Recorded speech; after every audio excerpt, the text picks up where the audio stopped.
What is a violin plot kernel density? Whether you need good help, a genius writer, a brainy tutor, or a data wizard, Intuito4U has them all. It's like having a research dream team on demand. All right, let's jump right in. Today, we're demystifying a data visualization tool that is seriously powerful but, often a little misunderstood. I'm talking about the violin plot. It's time to figure out what the deal is and unlock the stories your data has been trying to tell you. So here's how we're going to break it down. We're going to start by showing a problem with a chart you see everywhere.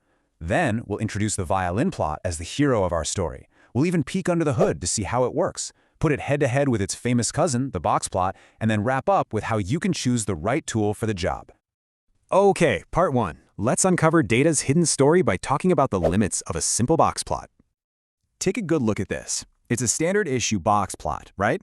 You've probably seen a million of them. It shows the median, the quartiles, everything looks totally normal, clean, symmetrical. But what if I told you this simple chart is keeping a massive secret from you? Look, box plots are fantastic for a quick snapshot.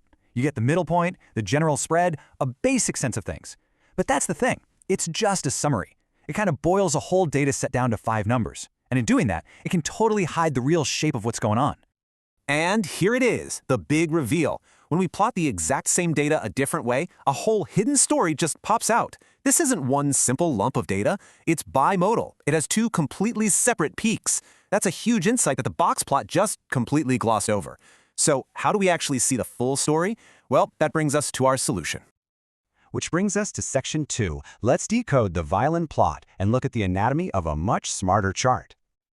So what in the world is a violin plot? Well, at its heart, it's this brilliant hybrid. It takes all the simple summary stats we like from a box plot and literally fuses them with something called a density plot, which shows the data's true shape. You really do get the best of both worlds. Let's break down what we're looking at. See that stuff in the middle? That's just a box plot, plain and simple. But that curvy violin-like shape on the outside, that's not just to make it look fancy. That shape is the density plot, and it shows you exactly where your data points are all clustered together. So how do you read this thing? It's actually pretty easy. That white dot in the middle, that's your median, the 50th percentile.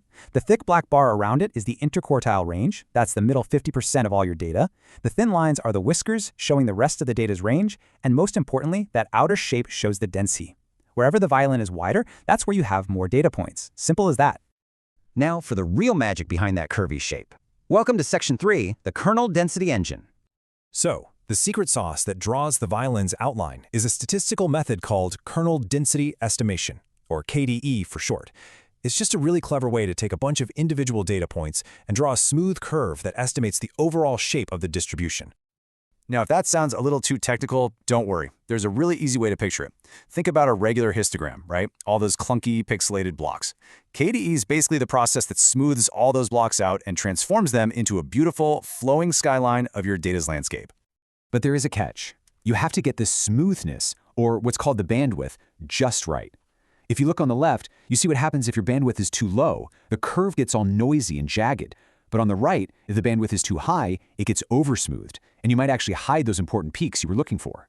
Finding that sweet spot is key. This brings us to the main event, the head-to-head comparison between a violin plot and a box plot. So what's the bottom line?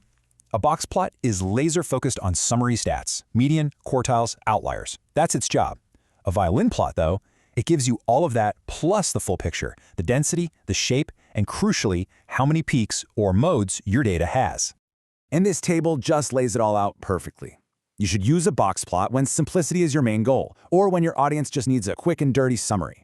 But you absolutely need to reach for a violin plot when you need the details, when the actual shape of the data matters, and especially if you even suspect there might be more than one peak hiding in there.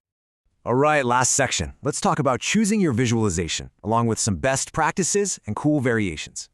And one of the coolest things about violin plots is just how flexible they are. Of course, you can show them vertically, like we've been doing, but you can also flip them horizontally, which is super useful when you have really long category names that would get all bunched up on the x-axis. But check this out. You can even create what are called split violins. This is an awesome trick where each half of the violin shows a different dataset. It lets you put 2 distributions right up against each other for a direct side-by-side comparison. It is an incredibly efficient way to see differences. And really, this all comes back to a single idea. There's a great quote from Geeks for Geeks that just nails it. The advantage of a violin plot is that it can show nuances in the distribution that aren't perceptible in a box plot. It's all about seeing those nuances, the complete picture. So if you remember just one thing from all this, let it be this simple workflow. 1. Go ahead and start with a box plot for that quick summary. It's totally fine. 2. But the second you need to truly understand the shape of your data. 3. You've got to choose a violin plot to reveal the full story. At the end of the day, your data is always telling a story. The real question is, are you using the right tools to listen? Sometimes a simple summary just isn't enough. So the next time you're visualizing data, just ask yourself, what story might be hiding just beneath the surface? And subscribe now for amazing videos just like that. Thanks for watching.